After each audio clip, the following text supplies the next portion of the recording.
வாரத்தோட ஃபர்ஸ்ட் நாள நம்ம எப்படி ஆரம்பிக்கிறோமோ, அந்த மாரி தான் அந்த வாரம் ஃபுல்லா இருக்கிற மாரி ஒரு ஃபீல் குடுக்கும். இன்னைக்கு நான் ஒரு மோட்டிவேஷனோட ஓகே நம்ம ஹெல்த்தியா தான் ஆரம்பிக்கிறோம் அப்படின்னு ஆரம்பிச்சிருக்கேன். ஸோ மாவு ஊற வைக்கும்போதே காலையில ரொம்ப நாளா ஓப்பன் பண்ணாம இருந்த ராகி பாக்கெட்ட ஓப்பன் பண்ணி இன்னைக்கு இட்லி மாவு அரைக்கிறதுக்கு அதையும் சேர்த்து ஊற வச்சாச்சு.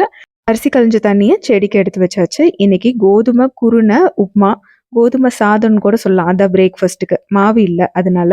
அப்புறம் மத்தியானம் லஞ்ச் பாக்ஸுக்கு முருங்கை தழை போட்டு சப்பாத்தி மாவு பெனஞ்சு வச்சிருக்கேன்.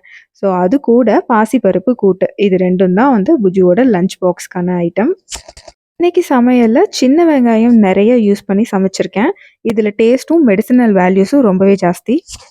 ஸ்நாக்ஸ் பாக்ஸ்க்கு ஏதாவது ஃப்ரூட்ஸ் குடுப்பேன். இன்னைக்கு அவகேடோ இருந்தது. ஸோ அவகேடோவ அப்படியே சாப்பிடுறத விட, ஒரு மில்க் ஷேக் மாரி போட்டு குடுத்தா நல்லாயிருக்கும் அப்படின்ட்டு அத போட்டு குடுத்தாச்சு.